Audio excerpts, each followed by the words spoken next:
দর্শক স্বাগত জানাচ্ছি অ্যাননটেক্স মতিঝিল থেকে অনুষ্ঠানে। ইফতেখার আলম আছে আপনাদের সাথে। সপ্তাহে 5 দিন রবি থেকে বৃহস্পতি এই সময়টাতে ব্যবসা বাণিজ্যের নানা দিক নিয়ে কথা বলে। দর্শক আজকে আমাদের বিষয় হচ্ছে পুঁজিবাজার পরিস্থিতি। এই বিষয়ে কথা বলতে আমাদের স্টুডিওতে আজকে রয়েছেন সুইডেনের লিঙ্কশপিং বিশ্ববিদ্যালয়ের সহকারী অধ্যাপক ডক্টর গাজী সালাউদ্দিন। আমরা এখন কথা বলছি তার সাথে। আপনাকে স্বাগত জানাচ্ছি আমাদের অনুষ্ঠানে। আপনাকেও ধন্যবাদ। বাংলাদেশের পুঁজিবাজারটিকে যদি নজর দেওয়া হয়ে থাকে তাহলে কেমন দেখতে পাচ্ছেন? এই মুহূর্তে পুঁজিবাজারটা কিছুটা হয়তোবা নিম্ন গতির দিকে যাচ্ছে। তার বেশ কিছু হয়তোবা কারণ থাকতে পারে। সাধারণত যেটাকে আমরা ধরে রাখি যে আমাদের সামনে ঈদ ফেস্টিভ্যাল, একটা রমাদান মান্থের বা রমজান মাসের একটা বিষয় থাকতে পারে। তার সাথে আরেকটা হচ্ছে যে আমরা একটা বাজেটের অবস্থার ভিতর দিয়ে যাচ্ছি। সো এবং হয়তোবা কিছু রেগুলেটরি পলিসি রিলেটেড চেঞ্জ আসলেও আসতে পারে। সেই জন্য হয়তোবা ইনভেস্টর যারা ইনস্টিটিউশনাল ইনভেস্টর অথবা যারা ইন্ডিভিজুয়াল ইনভেস্টর তারা হয়তোবা মার্কেটটাকে অনেকটাই অবজার্ভ করতেছেন, যতটা না অ্যাক্টিভলি পার্টিসিপেট করার পরিবর্তে।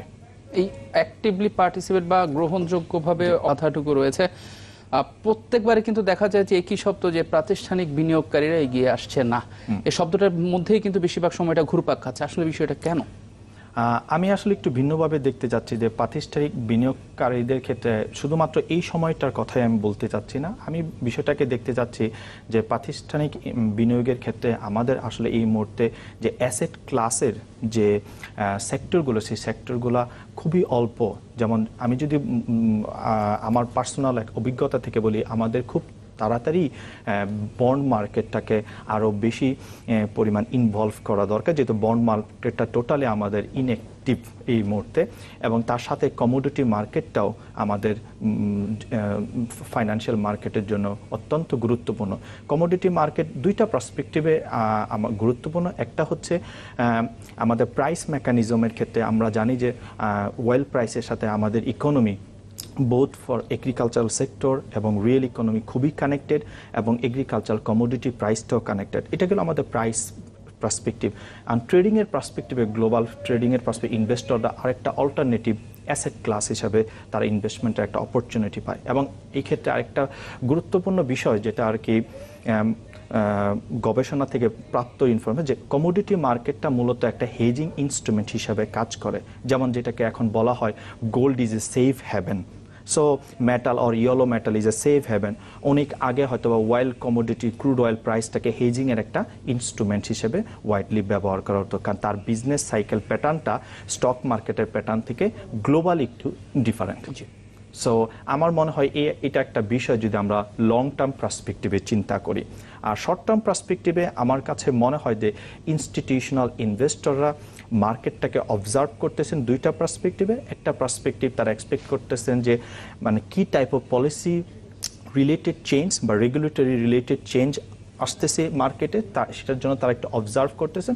এবং ইন্ডিভিজুয়াল ইনভেস্টরদের পার্সপেক্টিভে আমার কাছে মনে হয় যে তারা যেহেতু একটা month of Ramadan plus Eid festival এবং ওর বাজেটের অনেকগুলা ইস্যু আছে স্মল, যেমন যে আপনার 1 লক্ষ টাকার মতো বিনিয়োগে, এই বিষয়গুলো বিভিন্ন ইস্যুর কারণে হয়তোবা তারা মার্কেটটাকে একটু অবজার্ভ করতেছেন, অথবা আদার কালচারাল ইস্যুগুলোকে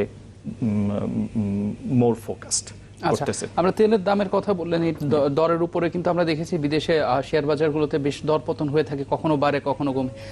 এর পুরো একটা ফোঁটা মানে আমরা ছোঁয়াও কিন্তু আমাদের দেশের স্টক এক্সচেঞ্জে লাগে না, কারণ আমরা তাদের সাথে যুক্ত নেই। তাদের সাথে যুক্ত হওয়া এবং না হওয়া নিয়ে কিন্তু বিভিন্ন বিতর্ক আছে, চলছেও। আপনার দৃষ্টিভঙ্গিটা কোন জায়গায়? আমার দৃষ্টিভঙ্গি হচ্ছে বাংলাদেশ এখন একটা ফ্রন্টিয়ার মার্কেট হিসেবে গ্লোবালি এটাকে আইডেন্টিফাই করা হয়েছে। সো আমাদের নেক্সট স্টেজ ইমার্জিং মার্কেট, দেন আমরা হয়তোবা ডেভেলপ মার্কেটে যাব। হয়তোবা এটা আমাদেরকে একটা সময় যেতে হবে যে আমাদের মার্কেটে কমোডিটি মার্কেটের ইনভলভমেন্ট হবে, গ্লোবাল ইকোনমির সাথে আমাদের ফাইন্যান্সিয়াল মার্কেট এবং আমাদের রিয়েল ইকোনমি কানেক্টেড হবে। সো এটা অবশ্যই এটা একটা ইস্যু যে আমাদের যদি আমরা গ্লোবাল মার্কেটের সাথে ইন্টিগ্রেটেড অনেক বেশি হই, তাহলে আমাদের সার্টেন লেভেল অফ রিস্কও বাড়বে। যখন গ্লোবাল মার্কেটে কোনো শক হবে, সেই শকটা হয়তো বা দেখা যাবে ডোমেস্টিক মার্কেটকে এফেক্ট করতেছে।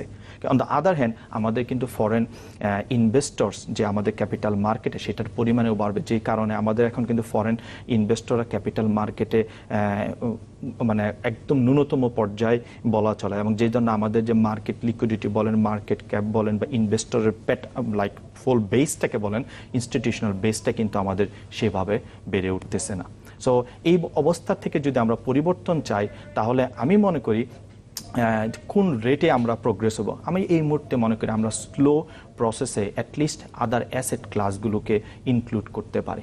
কোন কোন অ্যাসেট ক্লাস? আমি পার্টিকুলারলি ফোকাস করতে পারি বন্ড মার্কেট এবং দেন আমাদের commodity market, and after that আমার মনে হয় আমরা ডেরিভেটিভের দিকে প্রসিড করতে পারি। কিন্তু ডেরিভেটিভের ক্ষেত্রে আমার একটু মানে অবজারভেশন হচ্ছে, ডেরিভেটিভ মার্কেটটাকে ইন্ট্রোডিউস করার আগে আমাদেরকে both academic and the professional এবং expert, both domestic market, international market, সবাইকে কম্বিনেশনে একটা ভালো scientific or professional group, expert group তৈরি করতে হবে। কারণ ডেরিভেটিভ মার্কেটের আরেকটা রিস্কি পার্ট হচ্ছে, ডেরিভেটিভ মার্কেট অনেক সময় মার্কেটকে অনেক ভোলাটাইল করে through the some sort of toxic প্রোডাক্টের। আচ্ছা, মার্কেটের অবস্থা কি হতে পারে সে বিষয়ে কথা বলছি, ছোট্ট একটা বিরতি নিয়ে আসছি। দর্শক, অ্যানোনটেক্স মতিঝিল থেকে অনুষ্ঠানে নিচ্ছি ছোট্ট একটা বিরতি, ফিরছি একটু পরে, আমাদের সঙ্গে থাকুন।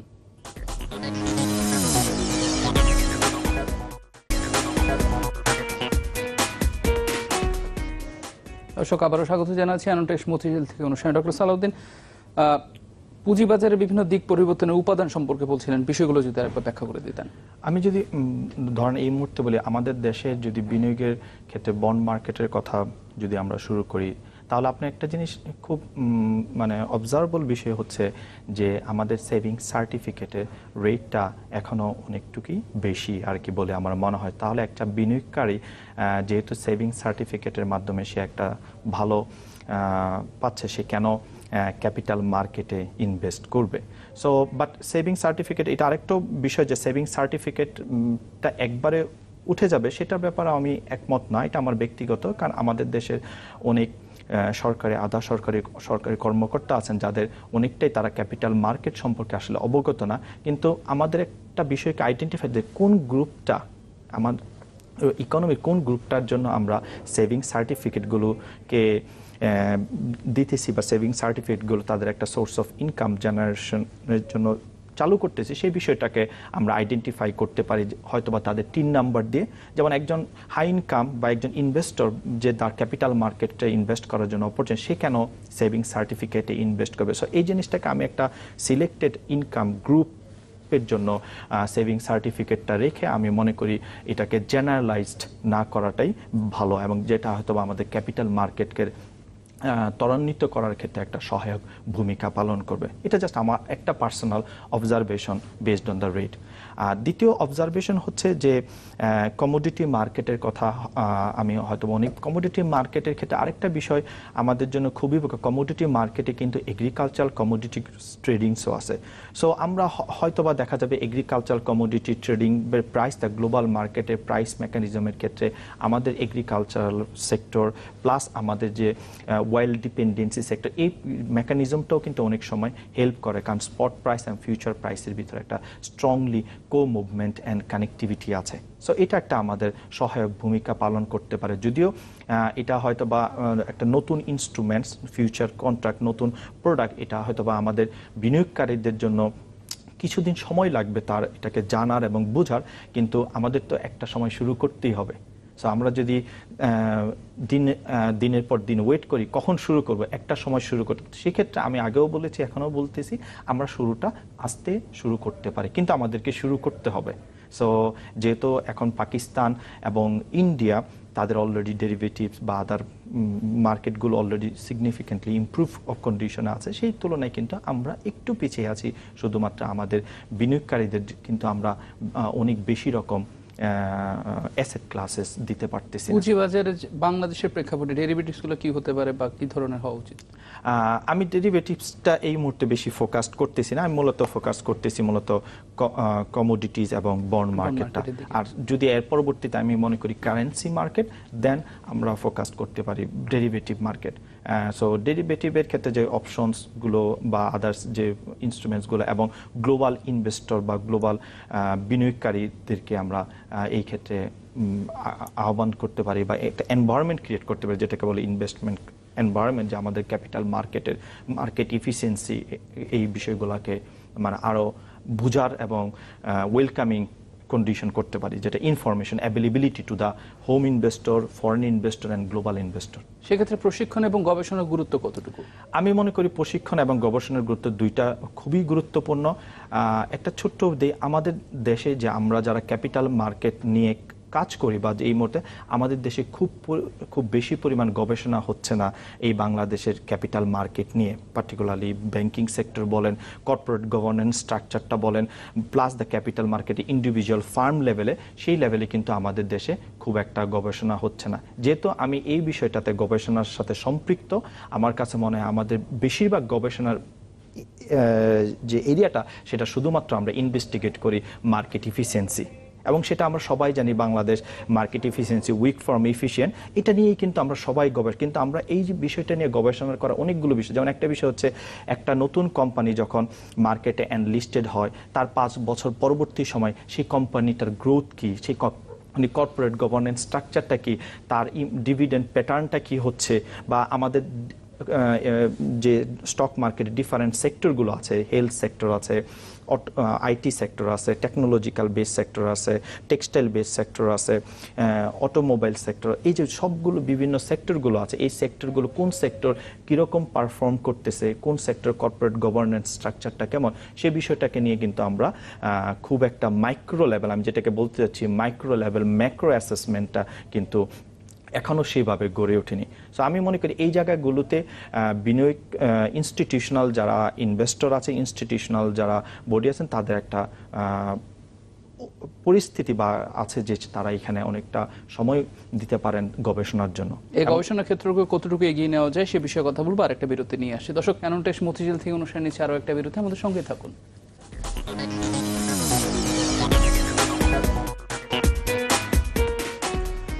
দর্শক, আরেকবার স্বাগত জানাচ্ছি অ্যানোনটেক্স মতিঝিল থেকে অনুষ্ঠানে। পুঁজিবাজার পরিস্থিতি এই বিষয়ে আমাদের সাথে কথা বলছেন সুইডেনের লিংশে বিশ্ববিদ্যালয়ের সহকারী অধ্যাপক ডক্টর কাজী সালাউদ্দিন। বিভিন্ন বিষয় কিন্তু উঠে এসেছে, শেষের দিকে চলে এসেছে। যে জিনিসটা এখন জানতে পারবো সেটা হচ্ছে আমাদের দেশের স্টক এক্সচেঞ্জ বা পুঁজিবাজারের মধ্যে দেখা যায় যে সরকারি প্রতিষ্ঠানগুলোর আনাগোনাটা খুব কম।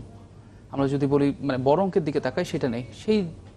এই ধরনের সরকারি প্রতিষ্ঠানগুলোকে এগিয়ে আসা কিংবা প্রাতিষ্ঠানিক বিনিয়োগকারীদের এগিয়ে আসার জন্য কি করা উচিত এই মুহূর্তে? আমি এই মুহূর্তে যেটাকে বলবো যে আমাদের quality of the capital market যে ইনস্টিটিউশন, যে অথবা যে লিগাল যে ফ্রেমওয়ার্কটা আছে এবং তার প্র্যাকটিসটা, এটাকে একটা সাস্টেনেবল লেভেলে রাখা দরকার। আমার কাছে মনে হয়েছে যে আমাদের যে পলিসিটা চেঞ্জ হয়, সাধারণত পলিসি যদি বলি ক্যাপিটাল মার্কেটের পলিসিটা মূলত হবে কার জন্য? আইদার ইনভেস্টর অথবা ইনস্টিটিউশনাল ইনভেস্টরদের জন্য। কিন্তু যখনই কোনো নতুন পলিসি আসবে বা তখনই একটা দেখা যায় যে আমাদের একটা ধারণা হয় যে পলিসিটা হয়তো আমাকে হার্ট করবে, মানে হয়তো পলিসিটা আমাদের জন্য আরও এনকারেজিং হতে পারে, যে আমাদেরকে আরও প্রমোট করতে পারে আমাদের বিনিয়োগের পরিস্থিতি বা বিনিয়োগের বিষয়টাকে। সো আমাদের এই ধরনের ধারণাগুলোকে কিভাবে চেঞ্জ করা যায় বা পরিবর্তন করা যায়, এটা একটা গুরুত্বপূর্ণ বিষয় আমার কাছে মনে হয়েছে। দ্বিতীয় আরেকটা গুরুত্বপূর্ণ বিষয় হচ্ছে যে পাবলিক সেক্টর সাথে, যে পাবলিক সেক্টরে অনেকগুলো সেক্টরই আসে, অনেক সময় দেখা যায় সাবসিডাইজ সেক্টর। সব ক্যাপিটাল মার্কেটে যখন যাবে সেটা কতটুকু ফিজিবল হবে সেটা মনে হয় একটা চিন্তার বিষয়। যে ক্যাপিটাল এই কারণে হয়তোবা যেভাবে আমরা ত্বরান্বিত করতে চাচ্ছি ক্যাপিটাল মার্কেটে পাবলিক সেক্টরটা, সেই ক্ষেত্রে কিছুটা সময় আমাদেরকে লেগে যাচ্ছে যে এই।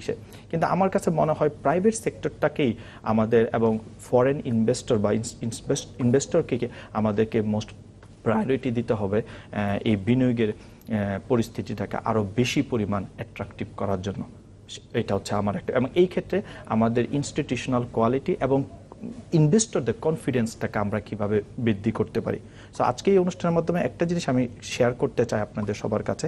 পৃথিবীর বিভিন্ন দেশে যে ফাইন্যান্সিয়াল মার্কেটের উপরে বেসড করে একটা ইন্ডেক্স বলা হয় স্ট্রেস ইন্ডেক্স বা কনফিডেন্স ইন্ডেক্স থাকে, যেটার মাধ্যমে একটা দেশের ইনভেস্টরদের রিয়াকশনটা বোঝা যায় যে ইনভেস্টর কি রিয়াকশন করতেছে। যেমন মনে করেন আজকে যদি আমাদের একটা নতুন পলিসি আসতেছে, আমরা কিন্তু যদি পলিসি সাইডে, আপনি যদি গভর্নমেন্ট সাইড থেকে বা প্রাইভেট সেক্টর থেকেও যদি বোঝা যায় যে এই পলিসিটা ইনভেস্টররা কিভাবে চিন্তা করতেছে, সেটা কিন্তু হয়তো মিডিয়ার মাধ্যমে আমি হয়তো আমার ব্যক্তিগত মতামত শেয়ার করলাম বা আরেকজন একজনকে আপনি ইনভাইট করার কারণে মিডিয়ার মাধ্যমে সবাই আমরা ব্যক্তিগত মতামতগুলো থেকে একটা ধারণা পোষণ করি যে এই পলিসিটা কতটুকু এফেক্টিভ।